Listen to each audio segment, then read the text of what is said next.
है। प्रहलाद महाराज यहाँ पे भगवान नरसिंहदेव की स्तुति कर रहे हैं। उसमें से ये बहुत ही प्रसिद्ध श्लोक है। नैवोद विजय पर दुरत्य वैतरण्यास्त्वद्वीर्य गायन महामृतमग्न चित्त शोचे ततो विमुख चेतस इंद्रियार्थ माया सुखाय भरमुद्वहतो विमूढ़ान। तो ये हमने तात्पर्य पढ़ा यहाँ पे, इसका अनुवाद और तात्पर्य कि प्रहलाद महाराज इस भौतिक जगत से तनिक भी भयभीत नहीं है, क्योंकि भगवान मैं जहाँ भी रहता हूँ आपके यश कार्यकलाप विचार में भली बात ही ले रहता हूँ बोल रहे हैं। तो हमें सामान्यतः हमको ये एक एक्टिविटी हमारे जीवन में हमको लानी चाहिए कि हम प्रयास कर सके स्व अध्ययन का कि हम कहाँ पे है भक्ति में। जैसे हम कोई भी जगह पे कार्य करते हैं, जहाँ पे मतलब बड़ी कंपनी में कार्य करते हैं, कहीं भी करते हैं, तो हमारा एक टारगेट होता है कि इतना टारगेट अचीव करना है, कि इतने दिन में ये काम ख़त्म करना है या यहाँ तक पहुँचना है, या फिर बड़ी कोई कंपनी हो तो यहाँ इस लेवल पे पहुँचना है। ऐसे हम टारगेट रखते हैं। ये तो भौतिक है, ये शाश्वत नहीं है, ये टेम्पररी है, फिर भी हम इसके पीछे इतना मेहनत करते हैं। तो हमको ये सोचना चाहिए कि हम भक्ति में प्रगत होने वाले हैं, प्रगति करनी है। तो 3 स्टेप्स है, 3 स्टेप समझने पड़ेंगे। वो स्टेप साथ में जुड़े हुए हैं, संबंध, अभिधेय और प्रयोजन। सारी जीवन की जो जितनी भी क्रियाएं है, कार्यकलाप है, जितनी भी समझ है हमारी भक्ति के बारे में, वो सारी चीज़ें ये 3 पद्धति पे आधार रखती है। उसमें सबसे मुख्य है संबंध। तो संबंध ज्ञान में संबंध जो है, उस संबंध में हमको ये समझ होनी चाहिए कि हम कौन है, हमारा भगवान कौन है, हमारा भगवान का संबंध क्या है, ये जड़ प्रकृति क्या है, भगवान ये आध्यात्मिक प्रकृति क्या है, भगवान का आध्यात्मिक प्रकृति के साथ जड़ प्रकृति के साथ कैसे क्या संबंध है, हमारे साथ भगवान का संबंध क्या है, हमारा जड़ प्रकृति के साथ और आध्यात्मिक प्रकृति के साथ जो आराधनीय शक्ति है भगवान की, आध्यात्मिक शक्ति जो बोलते हैं 3 भाग में विभाजित है, वो उनके साथ क्या संबंध है। तो वो समझना, वो संबंध ज्ञान के अधिकृत है, उसके अंदर आता है। दूसरा स्टेप है अभिधेय। लेकिन अभिधेय निर्धारित करने से पहले हमको प्रयोजन का पता होना चाहिए। तो जैसे हम यहाँ से हमको दिल्ली जाना है, तो हमको क्यों जाना है वो पता होना चाहिए संबंध। ऐसे नहीं कि भाई चलो दिल्ली जल्दी चले जाते हैं, आज उठे और कल टिकट बुक करा के चले गए, भाई चलो भी दिल्ली चले जाते हैं, ऐसा तो होगा नहीं, कि कुछ प्रयोजन होगा। तो संबंध क्लियर होने से कि मेरा वहाँ कुछ कार्य है, इसलिए मुझे ये कार्य पूर्ण करने के लिए जाना है, तो संबंध पता होगा तो प्रयोजन पता चलेगा कि प्रयोजन क्या है संबंध के आधारित। तो जैसे संबंध पता चला कि संबंध क्या है, तो जीवेर स्वरूप है कृष्णेर नित्यदास, वो संबंध का मुख्य शीर्षक के रूप में है। अभी वो पता चल गया, तो अभी हमको उसके आधारित हमारा प्रयोजन क्या है, सेवा करना। और सेवा कैसे मानी जाएगी, सेवा कर रहे हैं वो कैसे गिना जाएगा। आप जैसे पत्नी होती है, पति की सेवा करती है, तो कैसे पता चलेगा कि वो सेवा पूर्ण हुई, सफल हुई, कैसे पता चलेगा। पति खुश होता है, संतुष्ट होता है, प्रसन्न होता है। तो वैसे ही भगवान प्रसन्न है, तो वो हमारी सफलता है, तो वो प्रयोजन पता चल गया हमको। तो ये प्रयोजन सिद्ध करने के लिए हमको क्या करना है, वो है अभिधेय, वो हमारी कार्यकला। जैसे ट्रेन में बैठना है दिल्ली तक जाने के लिए, है कि नहीं, तो वो हमारा अभिधेय है। हमारे वरिष्ठ भक्त बताते हैं ऐसे कि ये जो हम भौतिक जगत में आए हैं, और उसमें भी जिसको ये मनुष्य देह मिला है, समझने का प्रयास कीजिएगा, जिसको ये मनुष्य देह मिला है उसके भाग्य की सीमा बहुत दूर, मतलब भाग्य के बारे में सोच भी नहीं सकते कितना बड़ा भाग्य है उसका, क्योंकि मनुष्य देह में ही व्यक्ति भगवान के बारे में समझ सकता है और वही उसका मुख्य कार्य है। बाकी आप देखिए कि हम जो भी कमाते हैं, आप सुबह सुबह जब उठते हैं तब से लेकर रात तक सोते हैं, तब की आपकी एक्टिविटी गिनिए कि स्पिरिचुअल एक्टिविटी कितनी है और मटेरियल एक्टिविटी कितनी है। ठीक है, तो हम जितने भी पैसे कमाने के लिए जितनी भी मेहनत करते हैं, तो उसमें हम जी जान लगा देते हैं, किस लिए, उसके पीछे भी सोचिए कि मैं पैसा क्यों कमा रहा हूँ। तो उसमें आहार, निद्रा, भय, मैथुन, ये 4 चीज़ें सम्मिलित हैं, उसके अतिरिक्त कुछ नहीं है। फिर किसी का सवाल आएगा, प्रश्न होगा कि नहीं मैं तो अपने बच्चों का फ्यूचर सेट करा, उससे आगे भक्ति में हेल्प मिलेगी, ये सहायता मिलेगी। चलो ठीक है, आप मान लिया भक्ति, तो वो क्या करेंगे इससे, आहार, निद्रा, भय, मैथुन, नहीं वो भक्ति में लगाएंगे। कैसे, तो पैसे आएंगे तो वो दान देंगे। तो आपने किसी से पूछा कि ये पैसे मैं कैसे कमाऊँ, मैं पैसे कमाना चाहता हूँ कि नहीं? क्योंकि एक प्रश्न उपस्थित होता है इस चीज़ में कि क्या भक्ति हम अपने स्वतंत्र इच्छा के अनुसार कर सकते हैं कि नहीं। मुझे दिमाग में आया कि मैं भक्ति के लिए ये करूं, हाँ ये तो बहुत बढ़िया है, तो मैं भक्ति के लिए ये करूंगा, लेकिन किसी से पूछा नहीं ना। मतलब कोई गाइड है हमारे, तो प्रभु जी ये गाइड करते हैं, प्रभु जी मैं करूं, नहीं प्रभु से बोलेंगे, प्रभु से मना करने वाले से पूछना ही नहीं, कर देते हैं। सामान्य मेंटालिटी है, क्योंकि उसमें हमारा भोग छिपा है कहीं ना कहीं। अभी देखिए भगवान है, उनकी संतुष्टि जीवेर स्वरूप है, कृष्ण नित्यदास हम बोलते हैं, लेकिन भगवान कृष्ण तो आके आपको बताने वाले हैं कि मुझे ये चीज़ प्रिय है, क्योंकि हमारे ये जो है भौतिक आंखें और चर्म चक्षु बोलते हैं, जब तक इसमें प्रेम रूपी अंजन नहीं लगता है। ब्रह्म संहिता में ब्रह्मा जी की स्तुति है, प्रेमांजन छुरित भक्ति विलोचन संतः सदैव हृदयेषु विलोकयंती, हृदय में धारण करते हैं वो प्रेम रूपी अंजन देख लगा के। श्यामम त्रिभंगल प्रेमांजन छुरित भक्ति विलोचन संतः सदैव हृदयेषु विलोकयंती यम श्याम सुंदरम अचिंत्य विचित गुणस्वरूपम गोविंदमादि पुरुषम तमो भजामि। जब हम किसी मार्गदर्शक या गुरु जो भगवान के शुद्ध प्रतिनिधि है, शुद्ध रूप से भगवान का ज्ञान का प्रचार करते हैं, उनके अनुगत्य में भक्ति करते हैं, तभी भक्ति सफल होती है, अन्यथा नहीं। इसीलिए प्रभुपाद जी जब यहाँ से अमेरिका गए प्रचार करने के लिए, जब वो उतरे हैं वहाँ पे, तब उन्होंने पहले एक श्लोक है, कृष्ण तव पुण्य हबे भाई, हमने सबने सुना होगा वो भजन, कृष्ण तव पुण्य हबे भाई। तो उसमें एक श्लोक आता है, एवं जन्म निपतितम प्रभवाहि कूपे, क्या है फिर आगे, एवं जन्म निपतितम प्रभवाहि कूपे कामाभिकामम।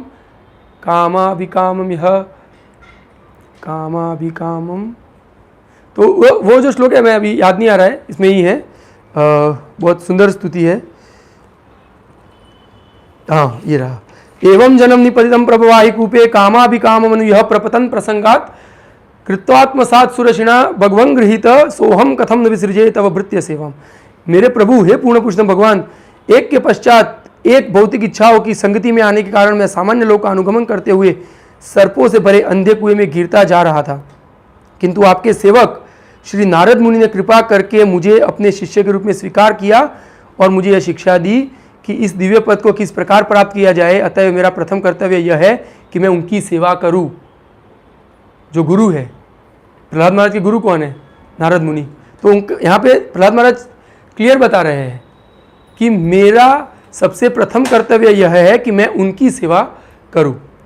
जो आपके भक्त है, आपके जो प्रतिनिधि है, वो भला मैं उनकी सेवा, यह सेवा कैसे छोड़ सकता हूँ। तो हम भी देखते हैं कि जब हम भक्ति में जुड़ते हैं तो हमको ऐसा बोलते हैं प्रभुपाद जी की पुस्तकें पढ़नी है, हम प्रभुपाद जी की पुस्तकें पढ़ते हैं। किंतु आप देखिए प्रभुपाद जी की पुस्तकें पढ़ने के बाद भी हम इतने बंधनों में फंसे हुए हैं, हमारी बुद्धि इतनी कम चलती है। मतलब मैं ये सब सामान्य बाबत बता रहा हूँ, आप किसी एक पर्सन टारगेट नहीं कर रहा हूँ किसी को, मतलब ये सर्वसामान्य है। मैं अभी आ गया, सब आ गए उसमें। तो ये सर्वसामान्य है कि प्रभुपाद जी ने जो दिया है उसको भी हम समझने की बुद्धि नहीं, उसको भी कोई ऐसा व्यक्ति चाहिए जो हमको समझा सके। इसलिए गुरु है, शिक्षा गुरु है, दीक्षा गुरु है, वो हमको सिखाते हैं, फिर हमको बताते हैं कि आपके ये लेवल के अनुसार आप ऐसी इतने तक भक्ति कीजिए, फिर थोड़ा आगे बढ़ेगा, फिर प्रभु मैं क्या करूँ हमारे जीवन में, ऐसे पूछना चाहिए हमको। अभी मैं प्रभु ये जैसे प्रभु जी है, हमको कई बार उनको जाके अप्रोच करना चाहिए, प्रभु अभी मेरा जीवन में ऐसे चल रहा है, अभी मुझे बताइए मैं क्या करूँ। ऐसा नहीं कि बस बताने के लिए बताना है, नहीं, वो बताए ऐसे अनुसार उसका कार्य भी करना है जीवन में। तो अब देखिए यहाँ पे कि जब ये कंडीशन होती है तब अनन्य शरणागति आती है। हमारे पास भक्ति में कोई चीज़ की कमी नहीं है। अब देखिए प्रभुपाद जी ने पुस्तकें दी है, आचार्यों का मार्गदर्शन है, प्रभुपाद जी ने दिए हुए सुंदर मंदिर है, भक्तों का संग है, लेकिन कमी है सिर्फ एक ही चीज़ की, श्रद्धा और शरणागति की। जब तक श्रद्धा नहीं है तब तक शरणागति आएगी नहीं। तो शरणागति कब आती है कि जब हम अपने इंद्रिय भोग की आशा छोड़ के भगवान के जो वरिष्ठ भक्त है, जैसे गुरु है, शिक्षा गुरु, दीक्षा गुरु या सीनियर भक्त है, उनकी बात मान के अपना जीवन चलाना, तब हम शरणागत हो गए उनको। फिर हमको ऐसा आते हैं तो भगवान कृष्ण की शरणागति थोड़ी ना है, तो कोई एक मनुष्य है, वो भी हमारी तरह, वो भी तो काम करते हैं, वो भी तो जीवन चलाते हैं, वो भी तो बढ़िया बढ़िया ऐसे जीवन जीते हैं। तो ठीक है, फिर आप वो सोच के, फिर वो सोच क्यों आ रही है? क्योंकि आप अपने भोग के लिए ढूंढ रहे हो कुछ, कि वो करे तो मुझे भी कुछ मिल जाए अभी थोड़ा सा। इसलिए भक्तिविनोद ठाकुर एक भजन है, सर्वस्व तुम्हारे चरणे संपिया, पड़े छे तुम्हारे घरे, तुम ही तो ठाकुर तुम्हारा कुकुर बलिया जाना मोरे। ये एक चरम सीमा है शरणागति की, शुद्ध भक्ति के शरणागत भक्तों को होने की, कि मैं कुत्ता हूँ और मैं जो वैष्णव जो है उनके घर के आगे पड़ा रहूँगा कुत्ते की तरह, डालेंगे जो डालेंगे वो खाऊंगा, जैसे रहेंगे वैसे जीऊँगा।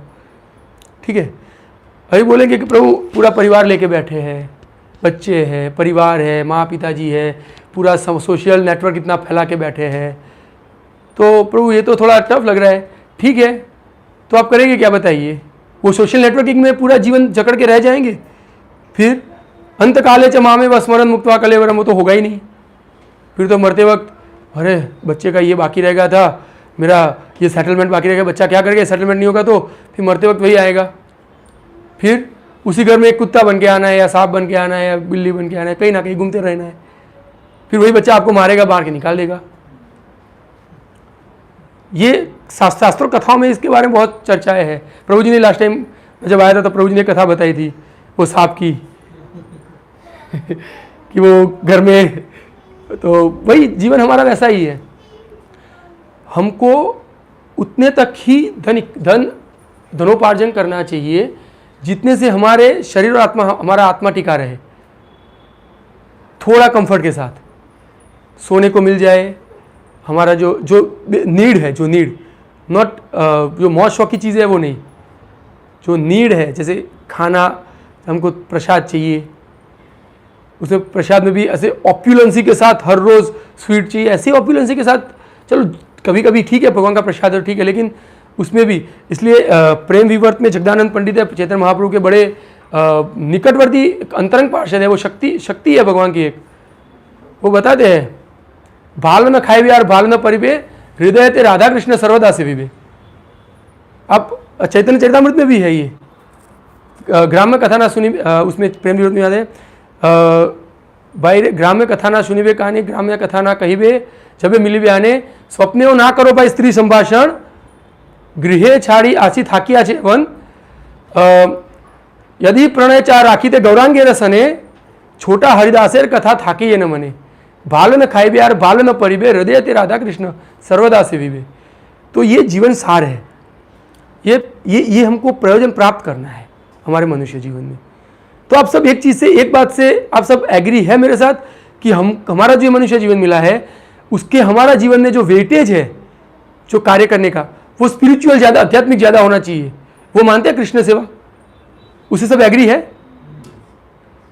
इसमें किसी को भी कोई डाउट है कि हमको भक्ति ज़्यादा करनी चाहिए? जैसे 24 घंटे है तो 12 घंटे कम से कम भक्ति में जाना चाहिए, ऐसे नहीं जा रहा है वो एक अलग मैटर है, लेकिन मन से कभी कम एक्सेप्ट कर रहे हैं वो चीज़, ठीक है। तो जब हम ये प्रयास ये सोचते हैं कि हमको करना है, तो फिर उसके लिए एक स्ट्रॉन्ग डिसीजन लेना पड़ता है। जैसे हम भौतिक चीज़ों में भी कुछ बिजनेस स्टार्ट करना है, बड़ा कार्य करना है, तो उसमें भी कैसे है, उत्साह निश्चय धैर्यात तत्त कर्म प्रवर्तन। कोई भी कर्म करने से पहले रूप गोस्वामी बताते हैं उत्साह निश्चय, और तीसरी मेन चीज़ है धैर्य। उत्साह निश्चय के साथ धैर्य होना चाहिए।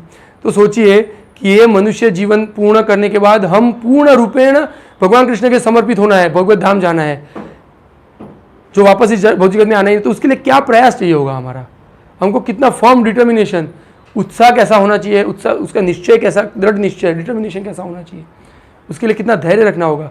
गालियाँ सुननी पड़ेगी परिवार से, आपको आसपास के लोगों से भी, एक माला करने बैठ गया ऐसे भी बोलेंगे लोग, है कि नहीं? आप देखिए, आप कभी घर में प्रयास कीजिए, कभी ऐसे सब लोग जो अभक्त हैं उनके साथ बैठ के कभी कभी कोने में जाके माला कीजिए, लोग गालियाँ ही देंगे आपको, क्योंकि ये भौतिक जगत यहाँ पे वही बता रहे हैं, मैं एकमात्र उन मूर्खों तथा धूर्तों के लिए चिंतित हूँ जो भौतिक सुख हेतु अपने परिवार, समाज तथा देश के पालन हेतु बड़ी बड़ी योजनाएं बनाते हैं, है कि नहीं?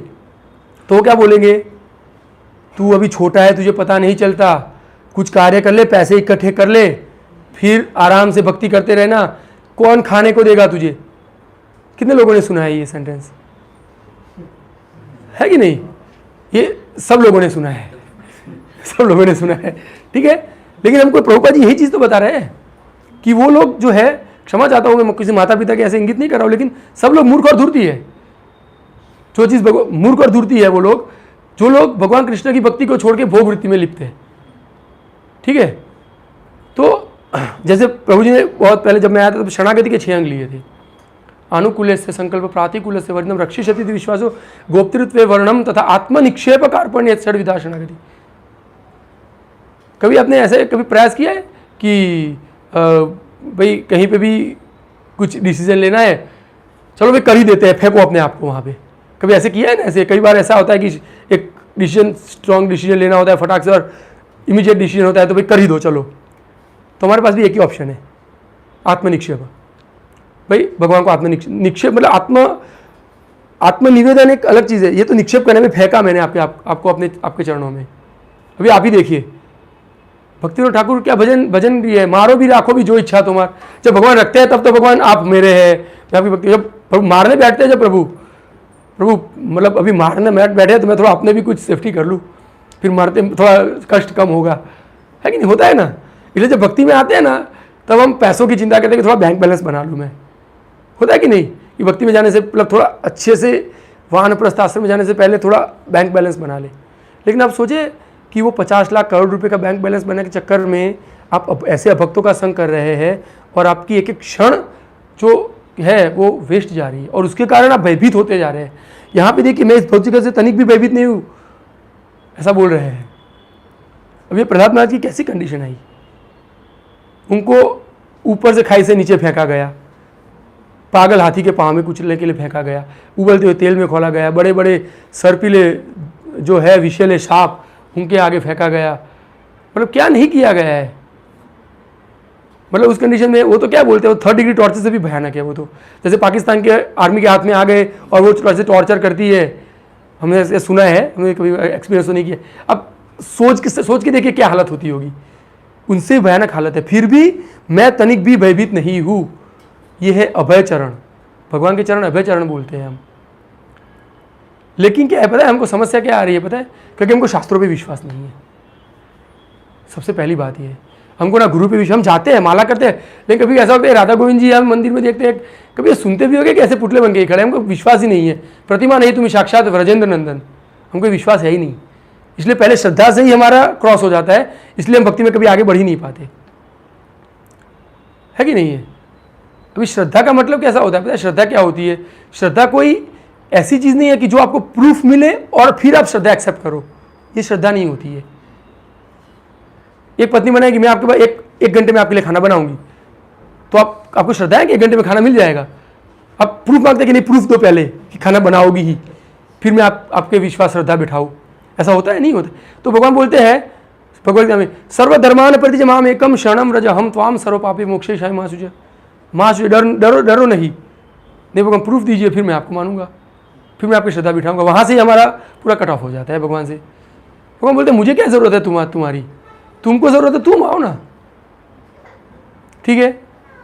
हम इतने सारे योजनाएं बनाते हैं, लेकिन जब मृत्यु कठोर सत्य, कोई बोल सकता है मैं नहीं मरने वाला हूँ? कोई नहीं बोल सकता है, ठीक है। तो ये सोच के चलना है कि हम कभी मर सकते हैं। हमारे पास शरणागत होने के, भगवान कृष्ण और उनके भक्तों को शरणागत होने के अलावा हमारे पास कोई विकल्प ही नहीं है। कई भक्त बताते हैं ना ऐसे कि 2 विकल्प, एक माया में जाओ या एक भक्त यहाँ जाओ। माया में जाने का विकल्प ही नहीं है। इसीलिए आगे आता है ये एक वैतरणी नदी का एक वर्णन मिलता है यहाँ पे। हमारे पास विकल्प नहीं है का मतलब क्या है वो मैं आपको बताता हूँ।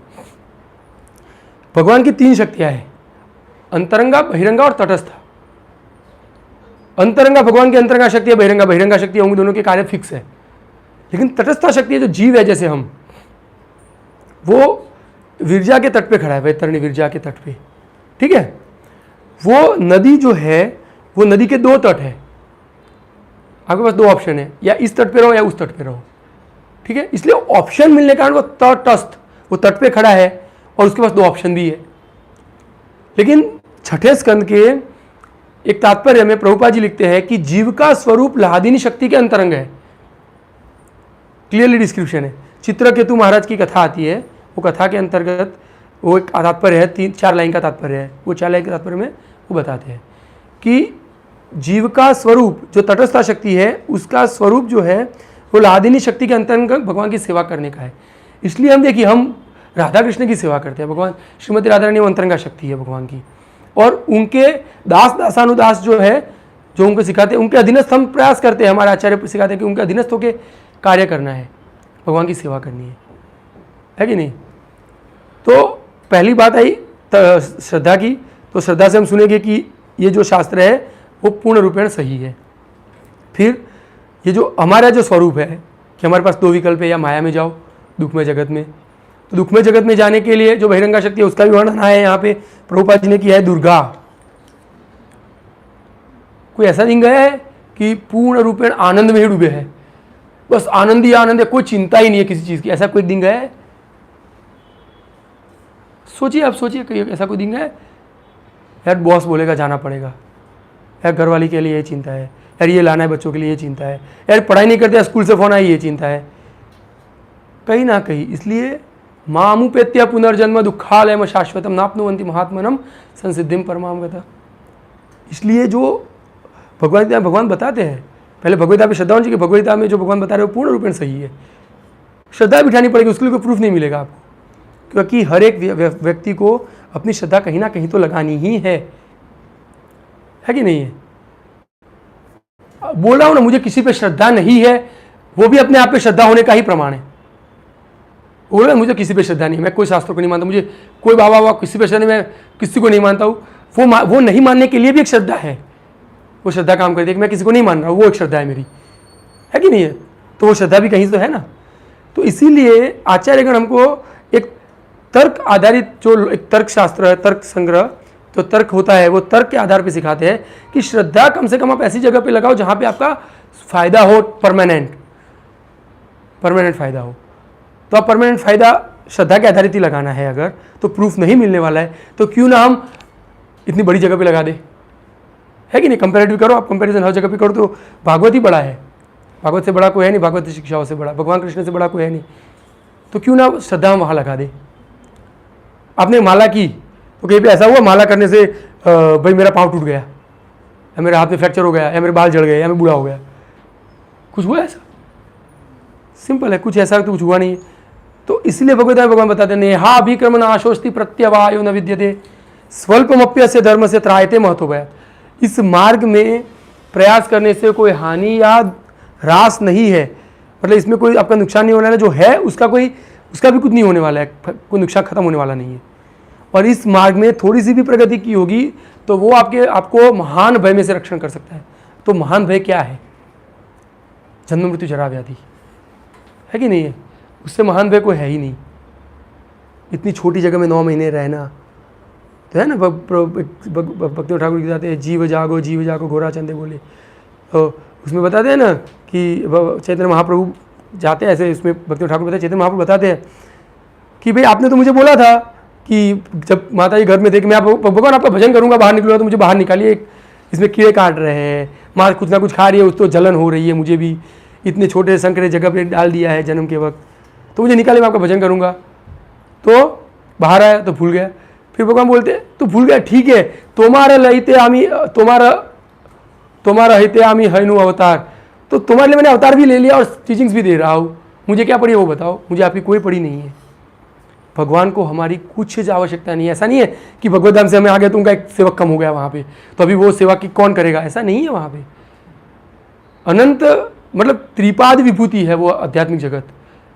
अब देखिए पूरा जो भगवान का जो पूरी एक जो विश्व भगवान का एक जगत है, भगवान का जो संसार है वो 3-4 भागों में विभाजित है। वो 4 भाग में से 3 भाग आध्यात्मिक जगत के हैं, त्रिपाद विभूति बोलते हैं, और 1 भाग ही भौतिक जगत है कि नहीं। अनंत ब्रह्मांडों से भरा हुआ 1 भाग ही है, और वो भी एक कोने में पड़ा है। चैतन्य चरितामृत में बहुत सुंदर वर्णन है इसका कि 16 कोश का वृंदावन के कोने में असंख्य अनंत कोटि ब्रह्मांड पड़े हैं, है कि नहीं है। ये अचिंत्य चीज़ें हैं। इसमें श्रद्धा जब तक नहीं आएगी, जैसे हम कहते हैं सेवोन्मुखे ही जीवादो स्वयमेव स्फुरत्यद, ये सारी चीज़ें अचिंत्य चीज़ें हैं। जब तक आप सेवा नहीं करोगे और भगवान को प्रकट करना, आप जैसे मालिक की सेवा करते हैं एक निष्काम भाव से, तो मालिक को जो देना है वो दे देगा, नहीं देगा तो भी क्या आप झगड़ा करोगे उससे? तो भगवान कृष्ण हमारे मालिक है, हमने उनकी सेवा की है तो उनकी इच्छा है, उनको प्रकट करना होगा तो करेंगे, नहीं करना होगा तो नहीं करेंगे।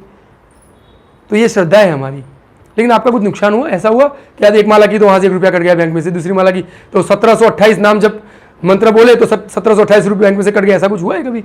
ऐसा कुछ होता नहीं है। तो क्या समस्या क्या है? शांति से माला करनी है, कार्य करते रहना है। फिर एक समय ऐसा भी है कि कार्य छोड़ना भी पड़ेगा। क्या कोई भी जॉब है आपकी, वो पूरा मरते दम तक करते रहेंगे आप? तो एक फिक्स करना चाहिए कि भाई ये समय पे मैं छोड़ना ही है और भगवान के पूर्ण कृष्णागत होना ही है कि नहीं है? तो ये जो हम बोलते हैं कि भगवान को पूर्ण शरणागत होना है, उसके लिए भी शरणागति के पहले 2 अंग हैं, अनुकूल से संकल्प, प्रतिकूल से वर्जनम। ठीक है? तो अनुकूल वस्तुओं को ग्रहण करना और प्रतिकूल वस्तुओं को त्याग करना। तो बोलेगे ठीक है प्रभु, हम चालू कर देंगे। प्रभु सुबह मैं लेट उठता हूँ तो अच्छी माला होती है, मेरे लिए अनुकूल है लेट उठना। ठीक है?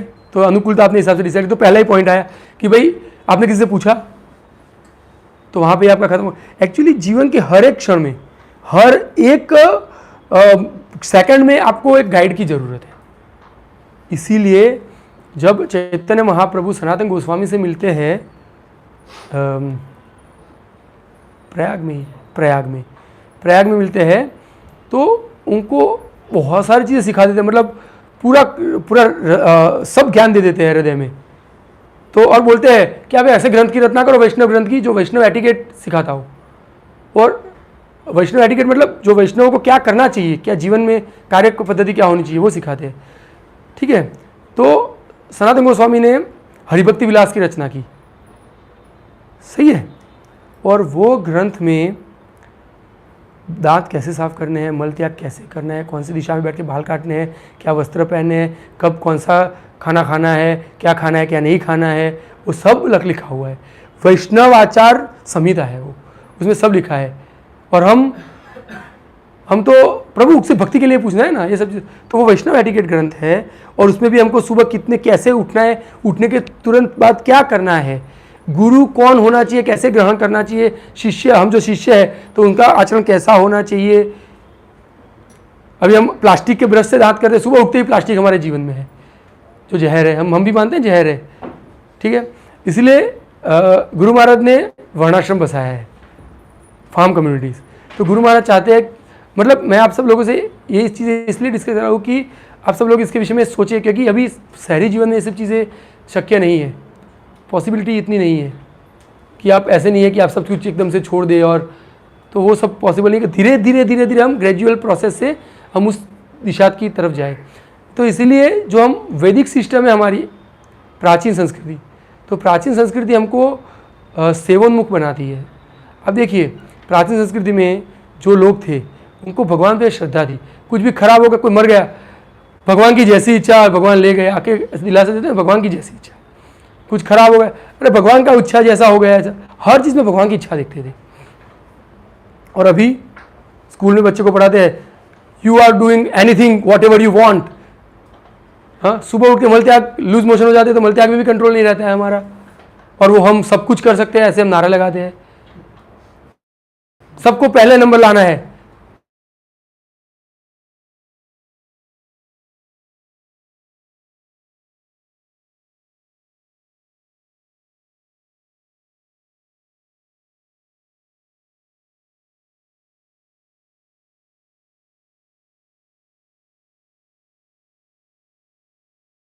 अहंकार विमूढ़ात्मा करता हम, मैं करने वाला हूँ, वहाँ पे हम सब समाप्त हो जाता है हमारा, है कि नहीं?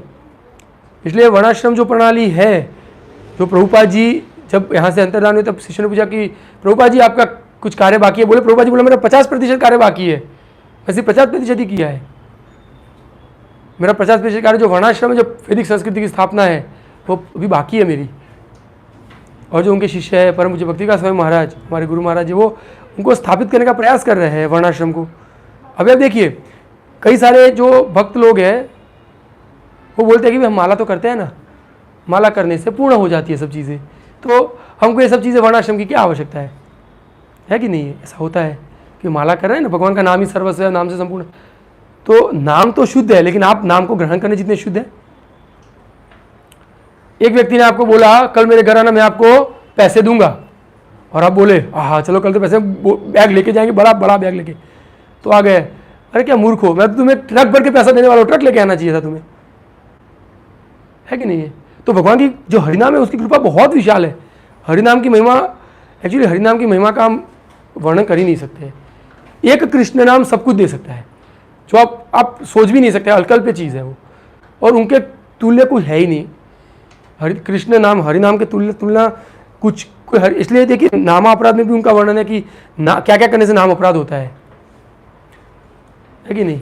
तो हमको ये नाम एक्सेप्ट करने के लिए, हमको शुद्ध नाम का महत्व और शुद्ध नाम को आत्मसात करने के लिए हमारी क्रियाएं बदलनी पड़ेगी, हमको शुद्ध होना पड़ेगा, तन मन और धन सब चीज़ों से हमको शुद्ध होना पड़ेगा, आत्मा को शुद्ध करना पड़ेगा, और तब हम शुद्ध आत्मा से जब प्रेम रूपी अंजन लगाएंगे तब हमको हृदय में वो नाम स्फुरित होगा। और इसीलिए वर्णाश्रम प्रणाली है, क्योंकि ये जो भगवद गीता में 3 प्रकार के कर्म का विस्तरण मिलता है, कर्म, अकर्म और विकर्म, है कि नहीं है? कर्म क्या है, कोई बता सकते हैं? कर्म की व्याख्या, कर्म क्या होता है? यस, जो शास्त्र के आधारित किया गया है वो सकाम कर्म, ठीक है, उसको बोलेंगे कर्म। विकर्म जो अपने मनगढ़ंत रूप से किया गया है वो तो सकाम ही होगा।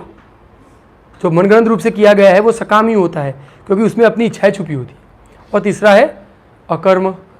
अकर्म का मतलब है अपना कर्तव्य समझ के भगवान कृष्ण की सेवा के लिए किया गया कर्म, ठीक है। अभी भगवान कृष्ण धर्मम तो साक्षात भगवत प्रणितम, जो कृष्ण की इच्छा है वो शास्त्रों में लिखी हुई है। भगवान कृष्ण ने कहीं ऐसा लिखा है कि आप बड़े बड़े मल्टीनेशनल कंपनी में काम कीजिए, उनको हेल्प कीजिए, उनको पैसा कमाइए और वो असुरों की मदद कीजिए, ऐसा कि लिखा है? तो आप कहाँ पे फंसे हुए, पहले वहाँ देखिए, आप वहाँ पे ही फंसे हुए विकर्म में। विकर्म में फंसे होते हुए क्या आपको लगता है कि आपकी चेतना शुद्ध होगी? किसी को लगता है कि हम ये कार्य करते करते हरिनाम लेके तो हमारी चेतना शुद्ध होगी? बहु कोटि जन्मे यदि करे श्रवण कीर्तन तबु कभी न पाए प्रभु पदे प्रेमधन। आप करोड़ों जन्म तक हरिनाम करते रहो, कुछ नहीं फायदा होगा उसका, कुछ भी नहीं होगा। आपको शुद्धिकरण करना पड़ेगा अपना पहले, है कि नहीं है? हरिनाम करते रहना है, हरिनाम अपने आप में ही शुद्ध करने वाला है, लेकिन साथ साथ में हमारी क्रियाएं भी बदलनी है हमको, व्यावहारिक आचरण। जैसे कोई कमा रहे हैं तो कमाने का जो सोर्स है वो भी ऐसे प्रयास करें कि धर्म आधारित कमाए, है कि नहीं है? इसलिए पहले वैदिक प्रणाली में लोग अपना खाना खुद उगाते थे, अपना कपड़ा खुद बनाते, एक लोकल लिविंग था, स्थानीय जीवन था, जिसमें पाप कर्म में लिप्त रहना होता ही नहीं था। लोग खुल के दान देते थे, धनी लोग होते थे, दान। एक ब्राह्मण के पास भी बहुत सारा दान आ गया तो वो भी दान देता था, दान प्रतिग्रह, दान के साथ प्रतिग्रह भी करता था ब्राह्मण। तो वो क्या था पता है, वो जो संस्कृति ना, वो संस्कृति प्रेममय और कृष्ण कॉन्शियस संस्कृति थी, इसमें भगवान कृष्ण वर्णाश्रमाचारवत पुरुषेण परप्रुमान विष्णुराराध्यते पंथा न अन्यतत्तोष कारणम। भगवान विष्णु को प्रसन्न कर सके ऐसी वर्णाश्रम प्रणाली के अलावा कोई कारण नहीं है भौतिक जगत में। और अब देखिए कि जो वर्णाश्रम प्रणाली है, ब्राह्मण क्षत्रिय वैश्य शूद्र, वो आज भी है कहीं ना कहीं। अभी वो लोग तो बोलते हैं कि हम सब समान हैं, हम सब एक है, स्त्री पुरुष एक समान। क्या आपको लगता है स्त्री पुरुष एक समान हो सकते हैं? क्या आपको लगता है? पॉसिबिलिटी है ही नहीं। भगवान ने स्त्री का जब जन्म होता है तब उनको जन्म से ही गर्भाशय दे रखा है, उनको ऐसी एक वीकनेस दे रखी है कहीं ना कहीं बॉडीली, लेकिन उनके कार्य भी है। कुछ कार्य जो स्त्री कर सकती है पुरुष नहीं कर सकते, पुरुष करते हैं वो स्त्री नहीं कर सकते। हर एक को भगवान की अपनी अपनी जिम्मेदारियां दी है कि नहीं? समझ रहे हैं ना ये चीज़? तो ये जो कंडीशन है वो वर्णाश्रम समाज को भी लागू होती है। अब जो CEO है, जो बुद्धिशाली जीव है, साइंटिस्ट लोग, तो कभी चपड़ा से ऐसा बोलता है कि सब लोग एक समान, मैं भी साइंटिस्ट बन जाऊंगा, कल मैं भी उनकी पोस्ट पे बैठूंगा। कोई कर सकता है एजेंसी में? तो भी अधिकार कहाँ समान रहा? तो हर एक व्यक्ति को अपने, इसलिए भगवान बोले चातुर्वर्ण मया सृष्टम गुण कर्म विभागश। गुण और कर्म के आधारित 4 वर्ण की रचना मैंने की, भगवान बोल रहे हैं भगवद गीता में, है कि नहीं, आपने सुना होगा ना वो, है ना। तो इसलिए ये जो जो सिटी है ना, वो सिटी में भी एक वर्ग जो है, जो नॉलेजेबल पर्सनैलिटी है, उनको ब्राह्मण के तौर में गिना जाता है। फिर आर्मी और पुलिस वाले वो क्षत्रिय लोग गिने जाते हैं, व्यापारी वर्ग है वो वैश्य गिना जाता है, और जो नौकरी करते हैं वो तो शूद्र ही है। ठीक है, वो तो शुद्ध नौकरी करके मतलब किसी के अंडर में काम करना तो शूद्र का ही काम है। ठीक है, तो 4 वर्ण हो गए। लेकिन यहाँ पे कृष्ण सेंटर नहीं है, इसलिए आसुरी वर्णाश्रम है ये, असुरों का, क्योंकि जहाँ पे भगवान की भक्ति नहीं है तो वो तो आसुरी ही है। और शास्त्र आधारित कर्म नहीं है। शास्त्र में लिखा है कि खेत को ट्रैक्टर से जोतो और अनाज उगाओ, पेस्टिसाइड डालो और खेत में डालो और यूरिया डालो, ऐसा कुछ लिखा है नहीं। गाय को कत्ल करके मांस बेच के बीफ बेचो, ऐसे लिखा नहीं। लाइट पंखे का यूज़ करो, इलेक्ट्रिसिटी। आपको कितना सिंपल लग रहा होगा ये मैं जीवन बताता हूँ कि जैसे हम लोग, मेरा थोड़ा जीवन का थोड़ा परिचय जरा सा दूंगा, ज़्यादा नहीं। हम वर्णाश्रम में जीते हैं, हमारे यहाँ लाइट पंखे नहीं है, हम इलेक्ट्रिसिटी का यूज़ नहीं करते हैं। तो हमें ना, हमको हर रोज़ बाती बनानी है कॉटन की, फिर उसमें तेल डालना है, दिए में दिया साफ़ करना है, फिर उसमें जलाना है, फिर हमको रोशनी मिलेगी थोड़ी सी। ठीक है, और आप क्या यहाँ पे क्या करते हैं, स्विच दबाए लाइट चालू। किसका जीवन सिंपल है? आप लोगों का। लेकिन ये जो प्लग जा रहा है ना, उसके पीछे जो वायर जा रहा है वो कहाँ तक जा रहा है, वो एक बार सोच के देखिए, है कि नहीं, वो वायर कहाँ तक जा रहा है। हमको ये चीज़ें सोचनी चाहिए। और आपको आज कौन सी तिथि है वो पता है किसी को? हमारी संस्कृति से हम इतने विलग हो जाए कि तिथि ही पता नहीं है। प्रतिपदा, है ना, कुछ लोगों को पता है जो लोग जुड़े, लेकिन जनरली लुप्त हो चुकी है ये। ठीक है, फिर आप लोग कभी ऐसे आनंद लिए, कभी ऐसे कि रात को खुले आसमान में सोए तारे दिखते हैं, फिर जब चंद्र की रोशनी अपने ऊपर आती है, ठंडी हवा चलती है कि नहीं, वो आध्यात्मिक वो है ना, वो क्या दिशा दिखाता है पता है? कि वो जो जीवन है ना, वो जीवन आपको भगवान की प्रकृति के साथ जोड़ता है कि नहीं है? आपको बेटा पता है गाजर कैसे उगती है? कहाँ उगती है? जमीन में उगती है। कैसे उगती है वो नहीं पता है। देखा है कभी जमीन में से निकाल के? नहीं। ये है, हम यहाँ से ही हम भगवान से डिस्कनेक्ट हो जाते हैं। तो महाराज गुरु महाराज एक लेक्चर बताते हैं कि एक टेस्को, जो लंदन में एक है ना बड़ी का मॉल जैसा है, टेस्को जो सब चीज़ें प्रोवाइड करती है। तो बच्चे से पूछा गया गाय का दूध कहाँ से आता है? बोले टेस्को से। दूध कहाँ से आता है? टेस्को से, अमूल से, है कि नहीं? तो हम कितनी हद तक हमारी संस्कृति से विलग हो चुके हैं। तो हम ये प्रयास करें कि भगवान की संस्कृति के साथ जोड़े। वो संस्कृति आपको आनंद प्रदान करने वाली है, आनंद प्रदान करने वाली है। कैसे? तो आप भगवान की प्रकृति में रहेंगे। तो अब देखिए, मैं अभी अहमदाबाद में यहाँ पे आया हूँ घर पे, तो जैसे मैं दोपहर को स्नान भी करना होता है, जैसे संध्या वंदन के लिए स्नान करना होता है, तो भी देखता हूँ कि टंकी में गर्म पानी आ रहा है दोपहर को। मतलब ऐसे लग रहा है कि स्नान जैसे गमछा गीला करके ना ऐसे पोंछ लूँ बस, इतना गर्म आ रहा है। और वहाँ अभी गर्मी में हम जैसे हम कुएँ से पानी निकालते हैं तो इतना ठंडा पानी आता है ना, जैसे पिए ना तो हम ऐसे फ्रीज का पानी भी फीका हो उसके सामने, इतना ठंडा होता है। तो भगवान ने सब नीचे नेचुरल व्यवस्था कर रखी है, लेकिन हमने उसमें आर्टिफिशियली बदलाव कर करके अरे कि गर्मी कितनी पड़ रही है ऐसे बोल रहे हैं हम। क्यों पड़ रही है भाई? एसी में जाना है, और फिर एसी का जो कंप्रेसर उसके पीछे कभी खड़े रह के भी देखो कि वो प्रकृति का कितना विनाश कर रही है। और आप जिस प्रकृति का विनाश करने बैठे हो वो प्रकृति क्या आपको छोड़ेगी? किसी को थप्पड़ मारोगे तो आपको प्रेम करेगा? तो जो प्रकृति का विनाश करने बैठे हो प्रकृति आपको प्रेम करेगी, वो दुर्गा देवी। सिंपल है। आप देखिए, भगवान कृष्ण मथुरा के और द्वारका के राजा हुए, लेकिन फिर भी जो प्रोमिनेंट लाइफ है उनके जीवन की वो है वृंदावन। भगवान की जो प्रकृति है वो आपको सब कुछ देती है, खाना देती है भरपूर मात्रा में। ठीक है, यहाँ पे कैसा है कि यहाँ पे हम जब जीवन जीते हैं तो उसमें 250 ग्राम टमाटर लेके आते हैं दुकान से, और पड़ोसी मांगने आ जाए कि भाई 3 टमाटर दे दो, आज गेस्ट आ रहे हैं घर में, आ गया मांगने के लिए। होता है, ये फिलोसॉफी है। और जब एक खेत में हम टमाटर उगाते हैं, 10 किलो टमाटर घर में आ गए, और बोलते हैं भाई 1-2 टमाटर दे दो, अरे पड़े हैं तो अब 10 किलो ले जाओ, 10 के 10 ले जाओ, अब खाने वाला कोई नहीं है। तो क्या आती है पता है, एक भावना आती है देने की। तो भगवान आपको इतना दे रहे हैं जब भगवान की प्रकृति के साथ जुड़ते हैं। नदियाँ बनाइए, बिस्लरी की बॉटल 20 रुपये में मिलती है कि नहीं, पानी की बॉटल बिस्लरी या कोई भी कंपनी की। और जब आप नर्मदा या गंगा के किनारे जाते हैं तो बॉटल खरीद के पीते हैं कभी पानी? वहाँ बॉटल बेचने वाले जहाँ बॉटल लेता है वो मूर्ख है। कितना विशाल भंडार है। तो भगवान ने सब मात्रा, विशाल मात्रा में सब चीज़ें रखी है। लेकिन हमको क्या है, हमको एक ऐसे कंफर्ट लाइफ चाहिए। फिर बाद में क्या होगा, कैंसर हो गया, ब्रेन ट्यूमर हो गया, बीमार हो गए, ये हो गया, वो हो गया, काफ़ी सारी बीमारियाँ। क्या हुआ भाई, आप है ना हर रोज़ है ना 1-2 किलोमीटर वॉकिंग करो, तो उससे जब पहले से मेहनत कर लेते, पसीना बहा लेते। एक्चुअली प्रभुपाद जी बोलते हैं ये जीवन है ना, उसमें श्रम होना ही चाहिए, क्योंकि श्रम के बिना, मेहनत करने बिना आप अपने शरीर को भी तंदुरुस्त नहीं रख पाएंगे। इसलिए फिटनेस सेंटर खुले, जिम और सब। एक बार हल जोत के देखिए, फिर पता चलेगा कि जिम कैसा होता है। जिम तो कुछ नहीं है, इतना मेहनत वाला काम है। और वो मेहनत करने के बाद जो अनाज उगता है ना, वो खाने का भी आनंद है अपना। और उससे क्या है, धरती के साथ भी अपना संपर्क बनता है, प्रेम में संबंध होता है गायों के साथ। और वो संबंध बनने से भगवान कृष्ण प्रसन्न होते हैं, क्योंकि अपने भगवान कृष्ण की जो प्रकृति है उनके साथ जी रहे हैं, और भगवान कृष्ण के जो शास्त्रोक्त जो चीज़ है उसका पालन कर रहे हैं, और वो आपको सुखमय बनाती है।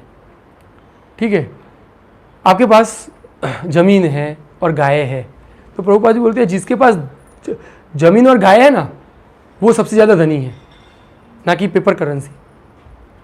आपकी सबके SBI में खाते हैं और बोले कल SBI उठ गई और किसी को कुछ नहीं मिलेगा। ऐसा हुआ है ना कई सारे बैंकों में। और आपका 1 करोड़ का FD पड़ा था, फिर क्या करेंगे? फिर लटके रहोगे पंखे में। और वही ज़मीन होगी और गाय होगा तो क्या उठ जाएगा ऐसे ही? कि ज़मीन ऐसे है कि आज देखने के बाद ज़मीन का टुकड़ा गायब हो गया, ऐसा तो कोई होने वाला है नहीं। कम से कम कुछ मेहनत करके अपना खाना तो उगा ही पाएंगे, अपना जी पाएंगे। और कोरोना हुआ, सब लॉकडाउन लग गया, ऐसे तो आगे भयंकर बीमारी और भी आने वाली है। ऐसा सोचा है कि नहीं आने की? ऐसा तो है नहीं। लेकिन जिसके खेत में जो अपना खाना उगा था उसको की चिंता थी, खाना कहाँ से आएगा? वही हमारे तो गाय दूध दे रही है, खाना आ रहा है। और भजन करो ना, जिसको जो होना है, बाहर देखा जाए, मर रहे हैं तो मरने दो, है कि नहीं है? तो वो भी सुखी जीवन है कि नहीं है? रात को अपना आराम से सो जाओ, किसी का मोबाइल नहीं है, कोई चिंता ही नहीं है, किसी का कॉल आया, व्हाट्सअप आया, क्या नहीं, फलाना टीम का कुछ भी हो, चिंता ही नहीं है कि नहीं है? तो टाइम हो गया आई थिंक, और अभी बस। तो ये चीज़, ये जो है, ये यहाँ पे ये चीज़ भी कनेक्टेड है कि प्रहलाद महाराज है, वो लोगों जो बड़ी बड़ी योजनाएं बना रहे हैं विकास की, उनको मूर्ख बोल के वो बोलते भगवान ने इतनी सुंदर प्रकृति है, सामान्य जीवन जी के, सादा जीवन उच्च विचार के प्रति आगे बढ़ के आप अपना जीवन भी सुखीमय बना सकते हैं और भक्ति में बना सकते हैं। वो है अनुकूल संकल्प, प्रतिकूल वर्जन। ठीक है, किसी का इसमें कुछ